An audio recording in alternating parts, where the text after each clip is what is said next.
Right, planted tank's almost ready for plants to go in. So we've fully scaped it. We've gone for the sort of like a tree root.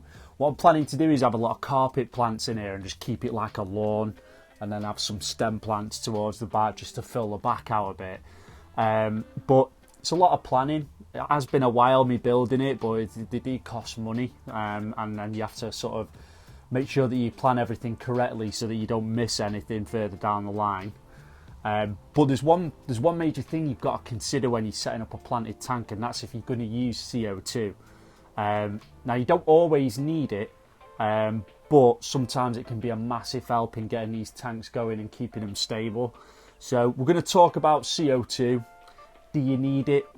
What options are there? Because it's quite a confusing world, especially when I first started getting into it. There's loads of different canisters, regulators. So some are more affordable, some are more reliable. It just depends on what your goal is, what your budget is, on what you're going to use at the end of the day. So we'll run through all them options today. Right, so I'll start by saying if you are thinking of setting up a planted tank, you don't necessarily need to use CO2. So you can have a very successful planted tank without using this. But the reason a lot of people do use it is because you get good results from it. And I can vouch for that. I mean, I've used CO2 on all planted tanks that I've set up. You do see a massive difference when you start using it in the plants. A lot of people who don't like to set up high-tech tanks will say otherwise. Don't get me wrong, you can have really good results without CO2, but it all depends on the plants that you're picking. And it tends to slow the growth down. So if you've got your carpeting plants, if you set up a system with no CO2, when you're putting these little plants in, especially if you're using the Tropica pot plants, where they're not fully grown, it takes a while for them to take off, and you don't see a lot of difference in the tank in the first couple of weeks. But if you're using CO2 from the get-go, then you'll just see a massive difference in growth rate on them plants. So it really is a good little weapon to use if you're setting up a planted tank, and it's trialed and tested. So you know, any sort of planted tanks you see online that are professional setups that are really good and look really well scaped with your really nice plants in them, you'll notice they're all using CO2. So I can give you an example of the sort of difference that I've noticed with CO2 is when I had this tank set up as a planted one. So I used to use this big cylinder on it, which is a refillable one, and it would run out time to time, and then the plants would go a couple of weeks without CO2. So what I'd find is when them plants were going that couple of weeks without the CO2, they really deteriorated. So what I started seeing was brown spots on leaves turning yellow. I had increased algae growth on the actual plants themselves as well, all while the CO2 was switched off. So they really do use it, and it must help with their sort of biological process on taking up minerals and how they function and the plant health overall. So the reason CO2 has such a good impact on planted tanks and why it's such a good idea is because it's an essential compound of photosynthesis, which is how plants feed and grow. So when you're injecting this stuff into your tank, we'd usually do it in the day. So in the day, plants will take in CO2 while they're photosynthesizing, and then they'll release oxygen, which is another benefit to it, is your plants will release oxygen into your water column, which is good for your fish as well. And then when it comes night time, you'd switch your CO2 off, and then your plants will, in the night, will start taking in oxygen and releasing CO2. Now, at the time you inject this, some people leave it on all the time. Me personally, I would usually inject the CO2 into the water column in the day while the lights are on, and then as soon as the lights go off, I'll flick it off. And you can get little sort of regulators that are on timers that can switch it on and off for you, so you're not forgetting and having to go and do it yourself. You also want to look at sort of a a pH monitor as well, because you want to be careful with CO2. If you're injecting too much of it into your water column, it will affect the pH of your water. So you want to make sure that pH isn't coming out of whack. You're putting too much CO2 in, and then if you're keeping fish in there, having a negative effect on your fish because the pH is too low. So when you start injecting CO2, it makes your water more acidic, and you'll see your pH will drop. One thing you can get for these is called a drop checker. So it's like a little glass ampule sort of thing that you stick on the side of your tank, and then you'll put a solution in it which will turn different colours based on how much CO2 is in your tank. So if it's a green colour, then you know your CO2 levels are just right. It starts going more light green, yellow colour, you know your CO2 is too high.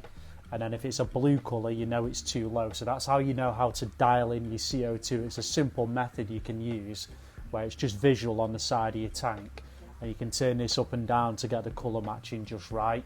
Another thing you're going to need as well is some airline tubing, and you're going to need a diffuser. So diffusers, they come in all different shapes and sizes, but get yourself a decent one. Because I have had a few cheaper ones and they've not been very good. You get large bubbles coming out of them, so you want the bubbles as small as possible so that they can really diffuse into the water column and get a good mixture for the plants. Right, so when it comes to buying CO2, this is where you want to be careful, because this is where I dropped a bollock. There's a lot of different options and different types of CO2 cylinders, so just be wary of what you're buying and that you're reading what you're actually getting.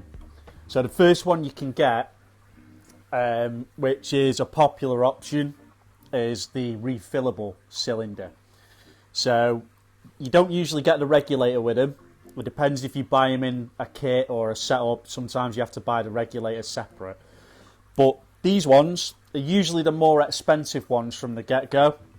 So you'll find you spend the most money on these when you're looking online.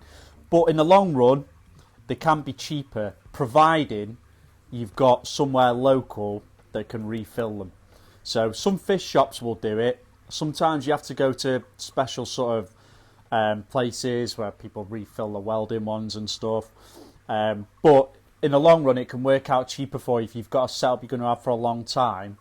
Your refillable cylinder is usually a good option. A lot of people will use this, especially with things like if you've got a marine tank on calcium reactors as well. The refillables will be the more popular one. But another thing you want to be careful with when you're buying these is if you need to buy the regulator separate, make sure you're buying the correct regulator. So you'd need to get the regulator which will fit on a refillable cylinder, because they're not universal, they're all different. So you can end up spending more money or wasting time buying one that doesn't fit on the actual cylinder you've got. This is a popular option.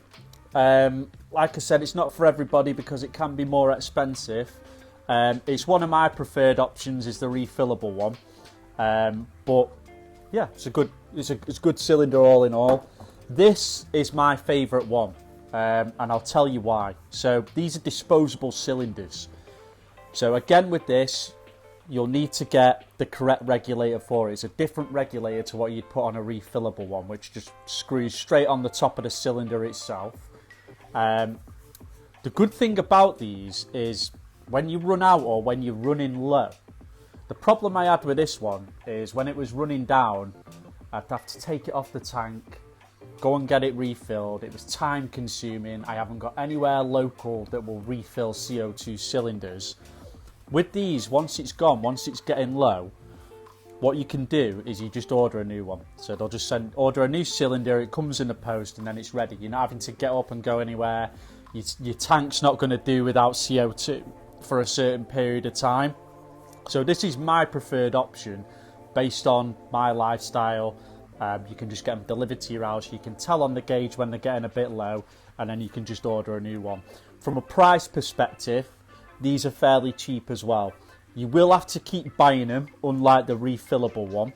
But they're about 30 quid for a new cylinder itself. Again, with the regulator, you will have to buy that separate.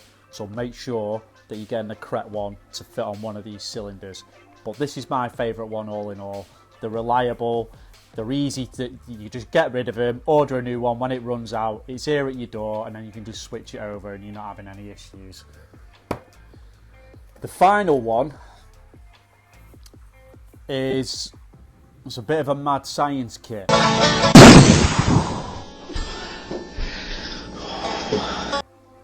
So this is a DIY CO2 cylinder. Not the most enjoyable piece of equipment to use, however it is the cheapest. So the cylinder is usually cheaper, and what you do is you mix your own CO2 mixture into the tank. So you can I'm not going to do it now because it'll explode, but you can unscrew the top bit here, you pour your mixture into the top of the cylinder, you close this off, your PSI on your regulator will go up. These usually will come with the regulator on the lid. And then you'll have a little system here where you can release the CO2 into your bubble counter. The problem with these is there's two different types of mixes what I've used. One is like a yeast mix, and the other is citric acid, bicarbonate of soda, which out of the two is the one I've had the best results from. But the problem with it is it's just, one, it's messy, so it's a pain in the arse to get these mixes together, throw them all into here. The yeast mixtures especially, they stink. You have to clean it out as well, and cleaning this out when it's had that yeast in it for a long time, it's not a fun experience. It's minging. They're not very predictable and reliable, so I've used the same mixes and had different results from the same measurements in these. So PSI sometimes will go up, sometimes I won't get a big reaction out of it. I think it's just a case, I've watched videos on how to do it, and I think it's just a sort of look at a draw thing, or you really need to be a chemist to know how to do it correctly. I'm not saying they're a bad option, because they're not. So, I mean, being able to make your own CO2 is a good thing. But it's just if you know how to do it correctly. And the CO2 mixes are cheap. I mean, citric acid, bicarbonate of soda, you can just get that fairly cheap in big bags. But, yeah, not my favourite bit of kit, to be honest. What it is good for is if you've got a nano tank, so if you've got a tiny little tank, so a little cube or something on your desk, then yeah, use one of these. I mean, the cheaper, it'll do the trick on that. But if you need something that's more consistent on a bigger tank and more reliable, then it's probably not the best option for. What I have found it good for as well is when I did have the refillable one, and this did run out of CO2, I could use this as sort of as like an emergency cylinder, a backup plan, and just attach it onto the tank. But the pressure wasn't very good on it. When I was releasing the pressure on it, even on the bubble counter, it wasn't injecting the CO2 into the tank the way I would want it to do. But all in all, it's a cheaper option. It is a little bit of fun if you don't mind making a little bit of a mess. And it's a long-term solution if you can get your mixes right and get it working correctly. It's probably something that I've not really experimented with enough and hit the nail on the head. But for me, out of the three, it's probably the worst option and the most unreliable. So for the best results, fast growth, healthy plants, CO2 is definitely the way forward. Yes, you can have great results without CO2. Depending on the plants that you buy, some plants really do need it and really do benefit from it. So if you are considering setting up a planted tank, there's some budget options for CO2. If not, have a bit of patience when you're setting it up. Save some money up and get yourself one, because in the long run, they are worth it. They help your tank set in quicker. You get better, faster growth. And then your plants sort of root in, last longer. They take up minerals quicker. Also helps with algae control as well. So definitely consider CO2 if you're thinking of a planted tank. We'll go into more depth on the video on how to set them up, dial them in. So we'll do that on a different video when we're actually filling the tank up and putting some plants in it. But they're your basics for CO2. It's definitely one to consider.